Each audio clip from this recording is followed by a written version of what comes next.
سورہ فاتحہ سے تیرے باپ دادا کی کون سی دشمنی چلی آ رہی ہے جو نہیں پڑھ رہا ہے؟ وعن ابی ہریرہ رضی اللہ تعالی عنہ قال قال رسول اللہ صلی اللہ علیہ وسلم اذا قال الامام غیر المغضوب علیہم ولا الضالین فقولوا آمین ان وافقت آمینہ تأمین الملائکۃ غفر له ما ذنبہ غفر له ما کے لفظ پر غور کیجیے. اب اس حدیث کے پورے ترجمے پر غور کیجیے. میں نے بخاری کی حدیث پڑھ دی. وعن ابی ہریرہ رضی اللہ تعالی عنہ قال قال رسول اللہ صلی اللہ علیہ وسلم. ابو ہریرہ رضی اللہ تعالی عنہ فرماتے ہیں کہ نبی اکرم صلی اللہ علیہ وسلم نے فرمایا. نبی اکرم نے کیا فرمایا؟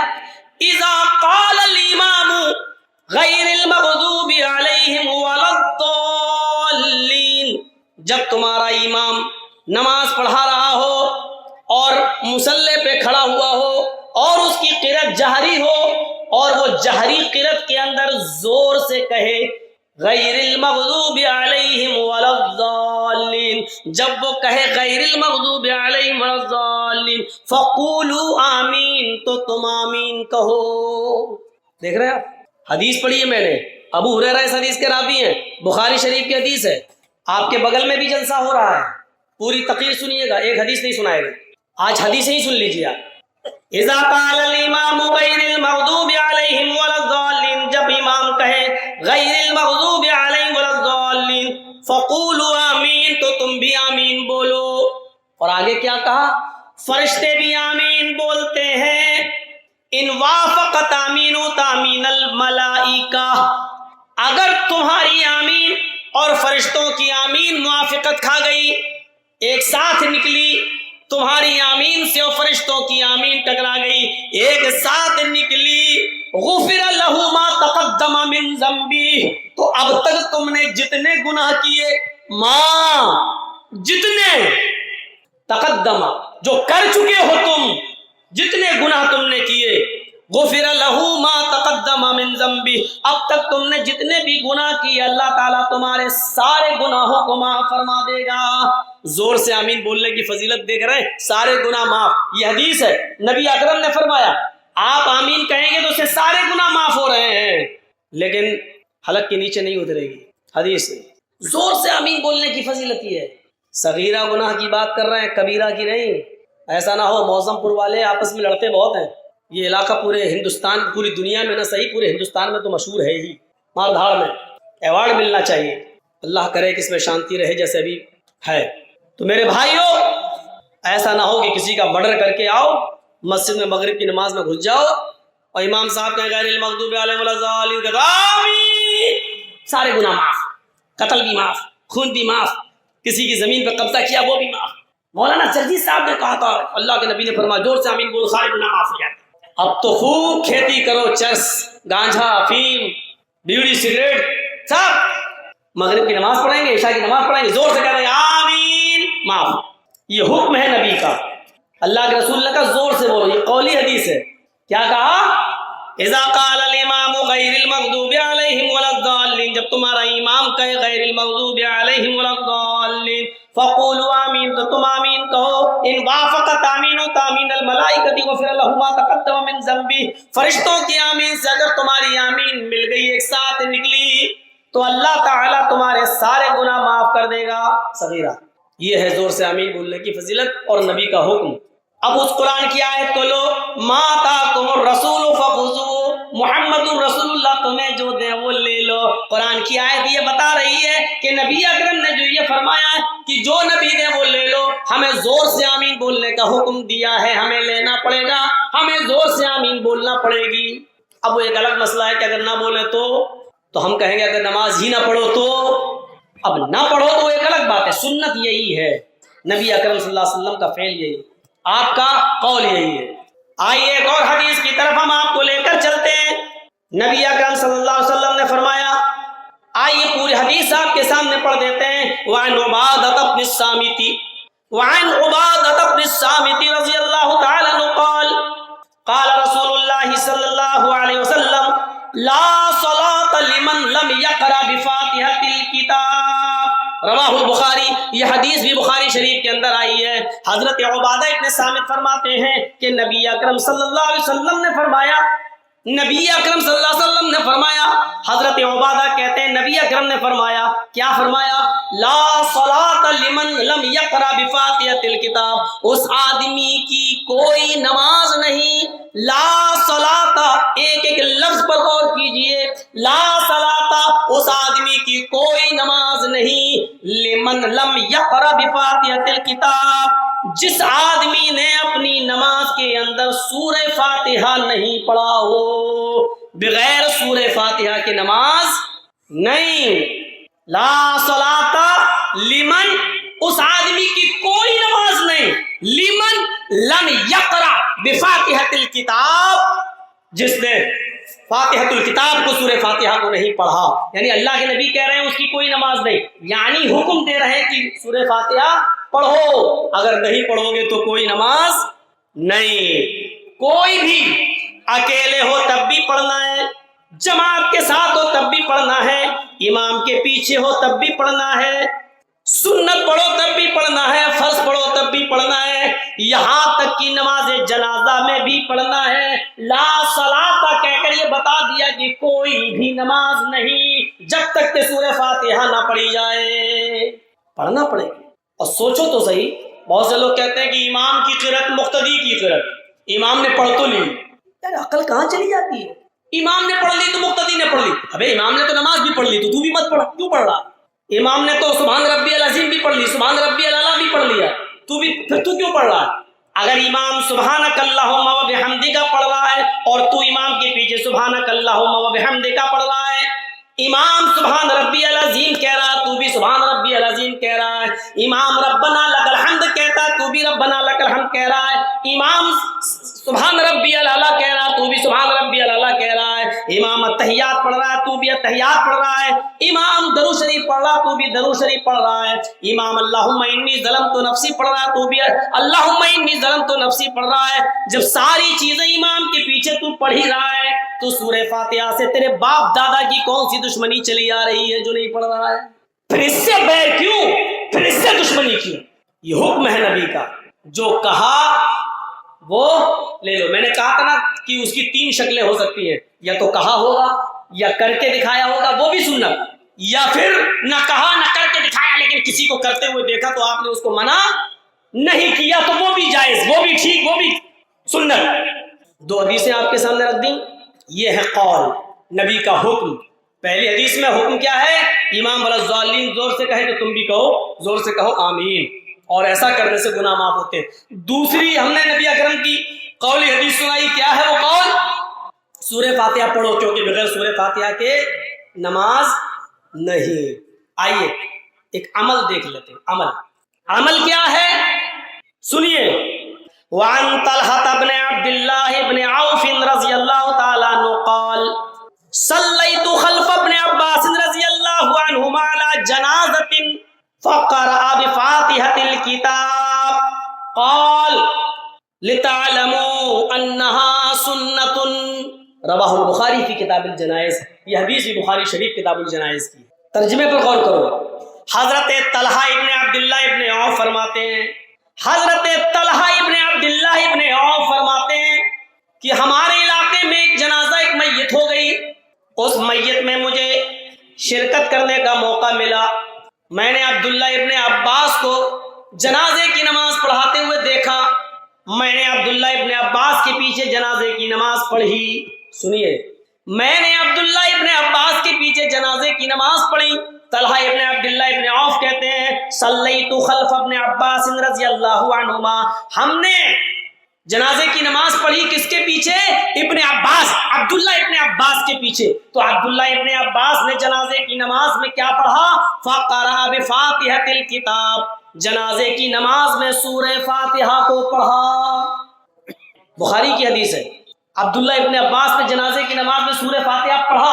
اچھا، ان کو کیسے معلوم؟ طلحہ ابن عبداللہ کو؟ اس کا مطلب یہ ہے کہ انہوں نے زور سے پڑھا ہے۔ جنازے کی نماز دو طریقے سے پڑھی جاتی ہے، سن لیجیے۔ ایک طریقہ تو یہ ہے اللہ اکبر، اس کے بعد میں آپ جو ہے آہستہ پڑھ لیں۔ جنازے کی نماز میں ثنا نہیں ہے، ایک بات یاد رکھیے گا، جنازے کی نماز میں ثنا نہیں پڑھی جائے گی، سبحانک اللہم و بحمدک و تبارک اسمک، یہ نہیں ہے۔ اللہ اکبر، الحمدللہ رب العالمین الرحمن الرحیم مالک یوم الدین، ایاک نعبد و ایاک نستعین اہدنا الصراط المستقیم صراط الذین انعمت علیہم غیر المغضوب علیہم ولا الضالین۔ یہ سورہ فاتحہ، اس کے بعد ایک سورت اور کوئی بھی آپ اس کو پڑھیں گے۔ اس کی دو شکلیں، یا تو آپ آہستہ پڑھیں یا زور سے پڑھیں، دونوں جائز ہیں، دونوں جائز ہیں۔ لیکن یہاں جو شکل بتائی ہے طلحہ ابن عبداللہ نے، وہ کیا بتائی ہے کہ میں نے ان کے پیچھے پڑھی تو عبداللہ ابن عباس نے سورہ فاتحہ کو پڑھا، تو ان کو کیسے معلوم کہ سورہ فاتحہ پڑھا؟ ان کو تبھی معلوم ہوا ہے جب انہوں نے زور سے پڑھا ہوگا، جب زور سے پڑھا تو ان کو معلوم۔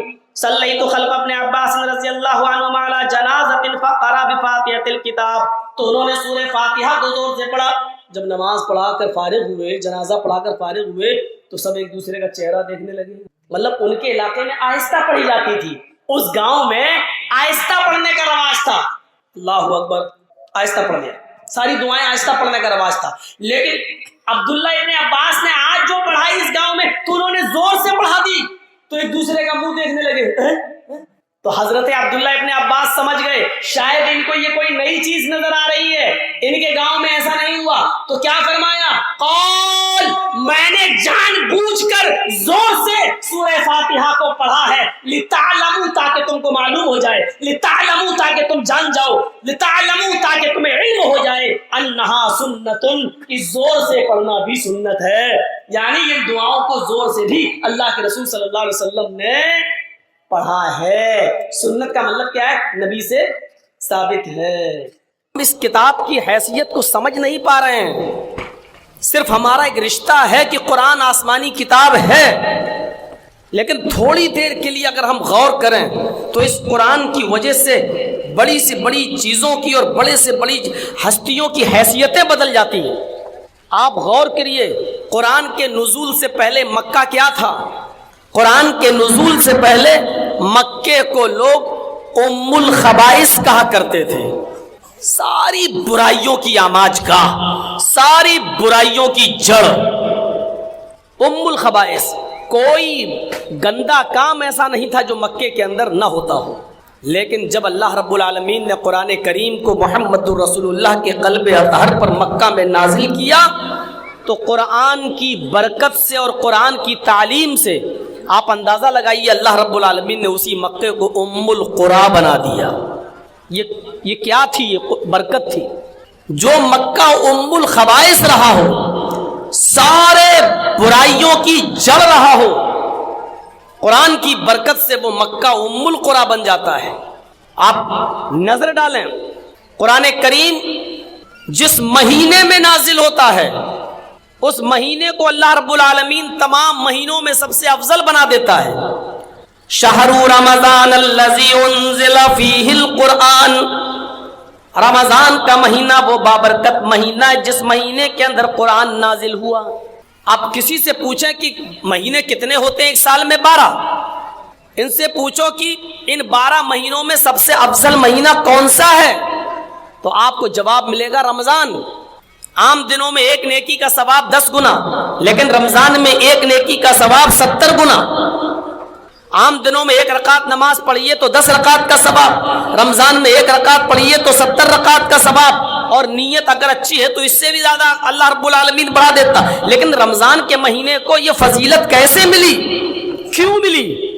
اس لیے ملی کیونکہ اس مہینے کے اندر قرآن نازل ہوا ہے۔ آپ دیکھیے، رات روز آتی ہے، سورج نکلا تو ڈوبے گا بھی، لیکن آپ اندازہ لگائیے کہ رمضان کو سب سے بڑی فضیلت اس لیے ملی کیونکہ اس مہینے میں قرآن نازل ہوا۔ لیکن رمضان کے دن میں، رمضان کے مہینے کے دن میں یا رات میں قرآن کب نازل ہوا؟ تو اس کا جواب ہے رات میں قرآن نازل ہوا۔ نبی اکرم پر جو قرآن کی آیتیں نازل ہوئی وہ رات میں نازل ہوئی۔ اللہ رب العالمین نے رمضان کے مہینے کی جس رات میں قرآن اترا، قرآن نازل ہوا، اس قرآن کی برکت سے اللہ رب العالمین نے اس رات کو بھی تمام راتوں میں سب سے افضل قرار دے دیا، اور کیا فرمایا؟ اِنَّا أَنزَلْنَاهُ فِي لَيْلَةِ الْقَدْرِ، ہم نے اس قرآن کریم کو لیلۃ القدر میں، رمضان کی طاق راتوں میں سے کسی ایک رات میں اتارا۔ وما ادراک ما لیلۃ القدر، اور تمہیں کیا معلوم کہ لیلۃ القدر کیا ہے؟ جس رات میں ہم نے اس قرآن کریم کو نازل کیا، اس قرآن کے نازل ہونے کی وجہ سے اللہ رب العالمین نے اس رات کو 1000 مہینوں کی عبادت سے زیادہ فضیلت عطا فرما دی۔ لیلۃ القدر خیر من الف شہر، اس رات کا جاگ لینا 1000 مہینوں کی عبادت سے زیادہ بہتر ہے۔ 1000 مہینوں کی عبادت ایک طرف، اور اس ایک رات کی عبادت ایک طرف، اور اس ایک رات کی عبادت 1000 مہینوں کی عبادت سے زیادہ افضل۔ اب آپ اندازہ لگائیے اس رات کو یہ فضیلت کیوں ملی؟ قرآن کریم کی برکت سے۔ آپ ان بچوں کو معمولی مت سمجھیے، جنہوں نے حفظ کیا ہے یہ وہ بچے ہیں جب زمین پر چلتے ہیں تو رب کعبہ کی قسم یہ ننگی زمین پر نہیں چلتے، ان کے قدم کو زمین پر رکھنے سے پہلے فرشتے اپنے پر بچھا دیتے ہیں۔ سمندر کی مچھلیاں قرآن کا علم حاصل کرنے والوں کے لیے سمندر میں دعا کرتی ہے، آسمان کے فرشتے ان کے لیے رحمت کی دعا کرتے ہیں۔ غور کیجئے، یہ قرآن جس شہر میں نازل ہوا اللہ نے اس کو ام القری بنا دیا۔ قرآن جس مہینے میں نازل ہوا اللہ نے سید الشہور بنا دیا۔ قرآن جس رات میں نازل ہوا اللہ نے اس رات کو لیلۃ القدر خیر من الف شہر بنا دیا، 1000 مہینوں کی عبادت سے زیادہ بہتر۔ یہ قرآن جو فرشتہ لے کر آیا، وہی فرشتہ تورات بھی لے کر آیا تھا، وہی فرشتہ زبور بھی لے کے آیا تھا، وہی فرشتہ انجیل بھی عیسیٰ پر لے کر آیا تھا، لیکن اس وقت وہ ایک معمولی فرشتہ تھا، وہ صرف فرشتہ کہلاتا تھا۔ لیکن جب اللہ نے قرآن دے کر اس فرشتے کے ہاتھوں محمد رسول اللہ صلی اللہ علیہ وسلم کے پاس بھیجا، اور غار حرا میں اقرا بسم ربک الذی خلق خلق الانسان من علق قرآن کی آیتیں دے کر جب اللہ رب العالمین نے اس فرشتے کو بھیجا، تو اس دن کی تاریخ سے اللہ رب العالمین نے اس فرشتے کو سید الملائکہ، تمام فرشتوں کا سردار بنا دیا۔ تمام فرشتوں کا سردار کون ہے؟ جبرائیل علیہ السلام۔